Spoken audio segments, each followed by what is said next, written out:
Welcome to Medium at Heart. I'm Angela. And I'm Annette. And today, one of our topics is love and relationships. Who is not fascinated by that subject matter? Thank you, Ben, producer Ben. Hello, Annette. Hello, Angela. Nice to see you. Nice to see you. Love and relationships, such a hot topic for everyone, no matter the age, no matter what age or stage, I like to say, in our lives we are.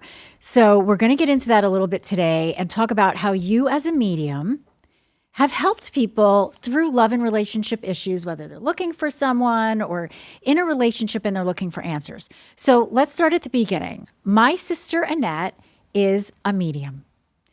And I really am going to let you describe what that is today, because I have my idea of what it is, but you tell us what it is. Okay, so basically I speak to your loved ones on the other side, and I relay the messages that they have to you. And when I do my readings, I always explain it to people as there's 3 parts to it, but it's not limited to. So the first part may be they love to reminisce. They could talk about something that happened yesterday. They could talk about something that happened 10 years ago, just like the same way we do, when we remember certain things. Another part is they'll talk about the goings on in your life and the things that are happening and events that are going on and birthdays and so on and so forth. And then I try and leave room for Q&A because I feel like people want to know things at the end of the reading. For example, let's say you're single and when will I meet someone, or what will happen in this relationship, or anything for that matter. I leave it up to them, and then I get my answers from the other side. Now, what can the other side offer in terms of situations when someone really wants to meet somebody and maybe they don't know how to go about it? I feel like we have so many resources from the other side that we don't realize. I think there's a couple ways you can do it. One, I'm so strong on doing is talking to your spirit guide, because everybody has a guide in life. And some people know this and some people don't. I feel like we weren't just plopped down on earth or in this life and say, okay, good luck, here you go. We have someone guiding us. Like, do you ever get that feeling sometimes when you feel like something just, maybe that just doesn't feel right, or maybe I shouldn't do this? That's your guide guiding you. So you have a team. You have a team to help you, that you need to ask for help, just like I would ask you. So the first thing I start with is when I explain to people what a spirit guide is a spirit guide is someone that you choose to be your best friend in life. It's somebody who has experienced life because they need to understand everything you're going through. Wow. And you may have been their guide in a past life as well. So what I do is I tell people this exercise to get your spirit guide's name, because I feel like once they get the name, then that helps in the believing process that, somebody is there. It connects them. Connects them, yes. And that's when your feelings get stronger and stronger. So to get your spirit guide's name, this is how you do it. So you literally can say, Spirit guide, I call upon you to be clearly in my presence. Or you can say, Spirit guide, come sit next to me. Make sure there's nothing loud going on and you're kind of quiet.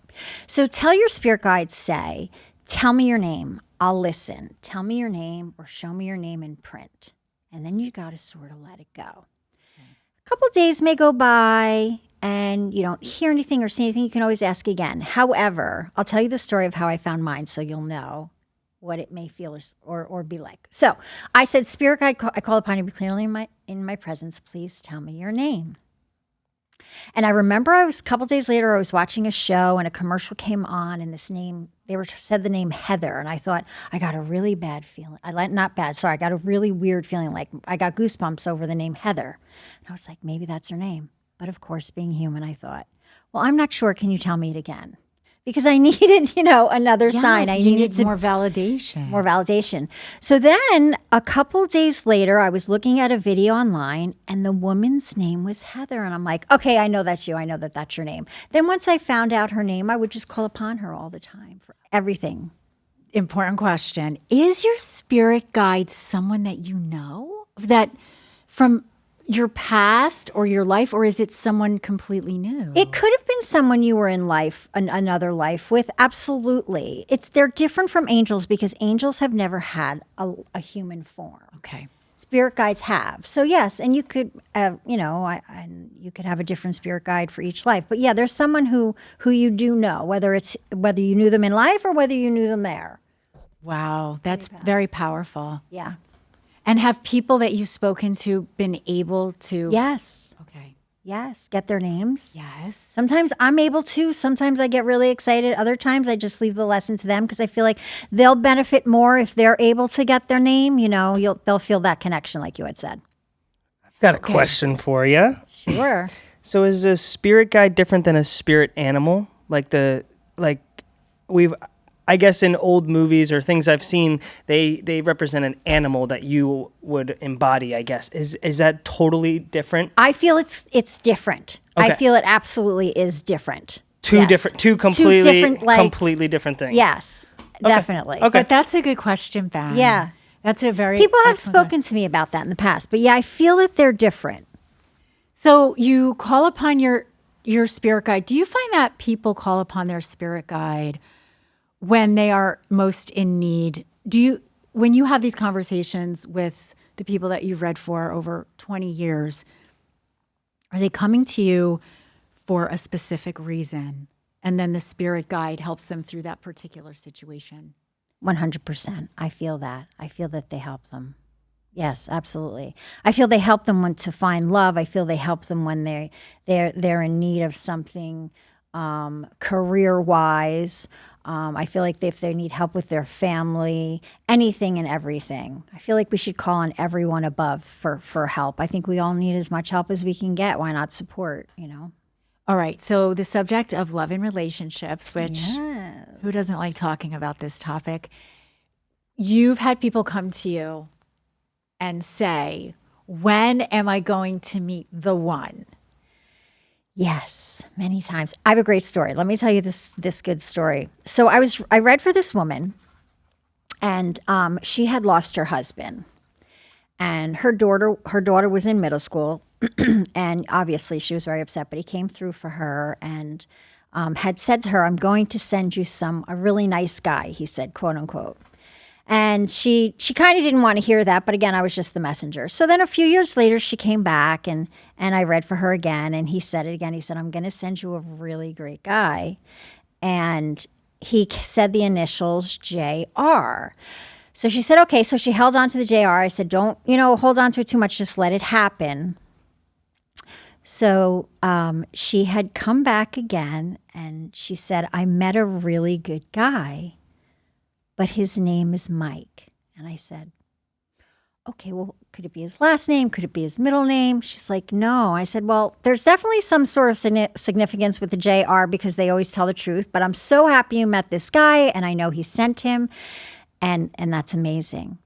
So about 2 weeks later, she texts me that she had gone to a picnic, a holiday picnic at her boyfriend Mike's house, and she was there to meet the entire family, and they referred to him as Junior. Because he was named after his dad. Ben. Wow. How great is Right? that? Wow, that's amazing. Oh. So they Isn't that always beautiful? tell the truth. Somehow there's a connection for what they say. That's so interesting too, because what I've learned about what you do and over the years, and people who have told me themselves how incredible they feel after having a reading with you, is that sometimes it takes a little bit of time. So patience is really important because when you do a reading, it may happen in the next 24 hours. This may happen in the next 24 days. But I think the important thing is that they kind of store it. Yes. Right? And yes. it's there when the time is right. Yes. And I love when they say, oh, I've forgotten about it. Because that means you didn't worry about it. You heard what they had to say. You didn't get stressed. You couldn't validate it in that moment, so you sort of forgot about it. But then when it happened, you had that aha moment, and it came back, and you got that peaceful feeling all over again. So that's good. But I think as far as relationships, when people do ask me, I think you have to just, from what my guide tells me is you just have to, they say, everybody always says you have to love yourself. Well, you do, but how do you do that? You just have to find things in life that make you happy and feel good. Like I call them feel goods. Like watch a great movie, your favorite movie, right? Watch something that makes you laugh. Yeah. Because when you're feeling good, I feel like you're in the receiving mode for all these wishes that you have. And you're not thinking about it too much because when you think about it too much, you have anxiety around it because you don't have it. Yeah, it causes stress. So you have to put yourself in situations where you're reaping the joy of life and not simply waiting for that next thing. I love that. I think that's being in receiving mode is what you said. And I really, really like that. Yes. So how does, let's say you have relatives that you have connected someone to, relatives who've passed on the other side. Do they help, like this gentleman helped sort of initiate her meeting this guy. So do they work together to send the right person into your life? Is it sort of like a team thing that if you ask for it, they will help you, but you kind of have to ask for it from them? Yes. I feel like everybody joins together to help you because they want you to have all whatever your soul desires you to have. And yes, you do have to ask for it. And what I tell people is when you ask for it, and we've all heard, I think, growing up, ask and you shall receive, right? Is you have to be specific. Like if you need help with something, you can't just say, call upon someone who's passed your guy and say, please help me. No, be specific as if you're talking to someone. Like as if I came to you and I said, Angela, I need some help with. Be specific. Okay. And I think I say call on everybody. It works. I call on everybody. I mean, I call on everybody I've read for sometimes or read, That's so nice. Yeah. I think it's so nice that you have that option. And I think in the daily stress of life and what we go through in life, I think we forget that the people who loved us in the physical realm still love us even though they're not with us physically on the other side. That love doesn't go anywhere. Love is energy and it's ever present. And I think when you read for people, that's a big reminder for them. It is. And I know that they feel the love of the ones past, and that's what brings them the peace and also knowing they're okay. And that connectivity, love is such a connector. Mm-hmm. It is. It's like a big umbrella for everything good, Like kindness is under it, and laughter and fun and everything good. And being true to yourself. Always. Being true to yourself, I think, is, like you said, bring the joy into your life, do things that are fun. And when you're in that receiving mode and you're enjoying yourself, I think people are attracted to that. Mm-hmm. Yeah. I know you do get people that send you emails and write about you and share with you what you have done for them. Yes, they're great. They're great stories. I mean, that one was, and they're all so moving. You know what I mean? They're different. They're just, I'm very blessed. I'm very lucky that it's very emotional. It's very emotional and very loving and very comforting. And we hope that you will become part of the Medium at Heart community with Annette and myself by going to our socials, following us on all the socials, the Instagram and the Facebook. And we do have an email address. It's mediumatheart@gmail.com. So if you have questions, because I know the questions never stop for you, Annette. I know people are so curious. And I don't this. mind at all. I don't mind. If I have the answer, I'll absolutely share it with you. I have no problem doing that. I don't mind at all. Oh, that's so nice. So yes, please let us know that you're part of our community, that you enjoy the podcast. And we want to, again, like I say, give you a big hug through this podcast and through our social media. We're here for you. So please do stay in touch, and we will see you again soon. Bye. Thank you.